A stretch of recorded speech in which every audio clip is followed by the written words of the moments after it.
Yo, Baramu, kembali lagi di channelnya Lembu Bara. Apa kabar? Yes, baik-baik, sehat dan sukses selalu ya. Kali ini cuaca cukup sedikit panas, jadi kita nyantai. Ini bercerita santai, tapi ceritanya padat informasi, alias penuh dengan narasi-narasi sejarah, narasi-narasi yang berhubungan dengan Tosan Aji.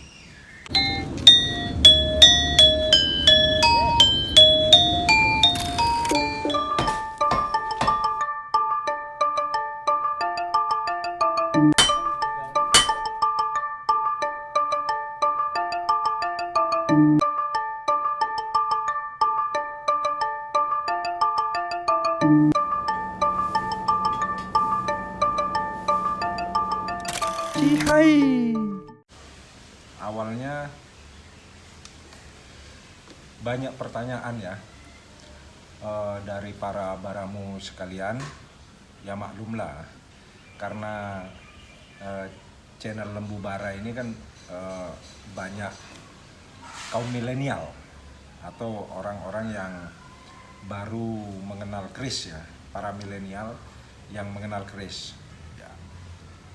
Nilai positif dan kebanggaan bagi saya bahwa para generasi milenial sudah mulai mengenal dan membanggakan budaya para leluhur Nusantara. Salah satunya adalah budaya tentang Tosan Aji atau Kris ya. Awalnya saya membuat konten tentang wangun Kris atau dapur Kris. Yang pertama itu wangun Kris Rangga Parawangsa. Nah, nanti bagi baramu yang belum pernah nonton dapur atau wangun Kris Rangga Parawangsa, silahkan dicek linknya di kolom deskripsi ya. Karena itu sudah tayang agak lama. Nah, di sana banyak yang bertanya kepada saya, apa sih dapur gitu? Apa sih itu wangun? Nah, ini pertanyaan bagus ya untuk para pemula atau yang baru suka terhadap Tosan Aji. Ini pertanyaan bagus. Nah, di santai ini saya mau sedikit bercerita tentang apa itu wangun Kris ya, atau kalau di Jawa dapur Kris ya. Sebelumnya mari kita seruput kopinya dulu biar santai. Seruput. Nice. Wangun Kris itu dari makna kata harafiahnya adalah wangun itu bentuk ya dalam bahasa Bali. Jadi artinya kalau wangun Kris adalah bentuk secara keseluruhan dari Kris ya. Nah, wangun Kris ini ada beberapa disebutkan di sumber-sumber sejarah yang berupa rontal ya, dan juga sumber-sumber sejaman, yaitu disebutkan yang paling spesifik tentang nama-nama wangun Kris ini disebutkan di laporannya M. Nitzhoff. Ini melaporkan di tahun 1921 dia menulis tentang kehidupan para pandai di Bali ya. Konteksnya kalau saya baca di situ itu di daerah Kelungkung ya. Maklumlah di era itu 1921 kerajaan pusat di Bali itu ya daerah Kelungkung. Jadi M. Nitzhoff ini melaporkan artikelnya yang sekarang menjadi koleksi di Museum TLNV di Belanda sana.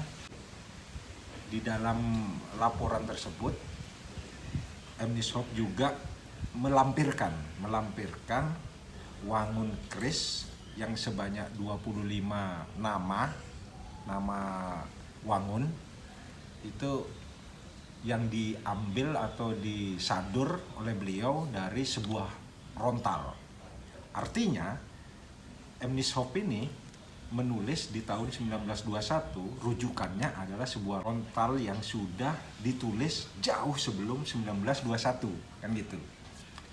Nah, dalam kajian sejarah, sumber-sumber sejarah itu kan ada sumber sekunder sama sumber primer.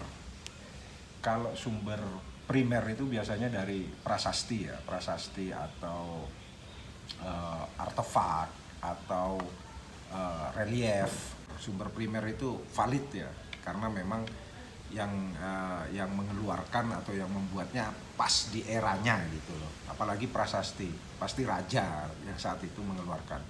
Sedangkan wangun keris ini berada datanya itu dari sumber sekunder ya, sumber sekunder dari sebuah rontal dan sebuah laporan seorang Belanda di tahun 1921. Jadi ada 25 nama wangun keris kalau di Bali. Kalau di Jawa itu wangun keris ini dikenal dengan nama dapur ya. Mungkin kalau teman-teman yang sudah lama berkecimpung di pekerisan itu tahu dapur. Nah, namanya dapur itu bentuk dari sebuah keris. Kalau di Bali ya wangun namanya. Kalau di Sulawesi itu punya sendiri nama-namanya. Kalau di Sumatera juga semua daerah punya nama-nama sendiri, dan itu wajib kita lestarikan karena itu bentuk dari lokal ya, penamaan lokal. Jadi menambah kekayaan hasanah informasi pengetahuan bagi kita selaku pelestari budaya. Dikatakan wangun itu adalah bentuk keseluruhan ya, bentuk keseluruhan. Ini saya ambilkan contoh. Nah, ini sebuah keris. Jadi yang dikatakan wangun keris itu dari ujung sini sampai ke sini. Bentuknya bagaimana? Apa ada low, apa lurus, itu beda-beda penamaannya. Ya, jika tidak ada telalai gajah atau sekar kacang, itu apa namanya? Beda lagi. Jika ada geger sapi atau usuk, itu beda lagi namanya gitu loh. Jadi sangat berbeda-beda ya bentuknya. Nah, untuk yang sekarang ini saya lebih menitik fokuskan pada penamaan wangun itu sendiri. Nah, para baramu cukup jelas ya pertanyaannya waktu itu, apa itu dapur gitu. Nah, di Bali dikenal dengan wangun gitu. Jadi itu dulu penjabaran saya tentang wangun keris ya. Ya, sampai ketemu di video berikutnya. Salam sehat selalu, sukses selalu.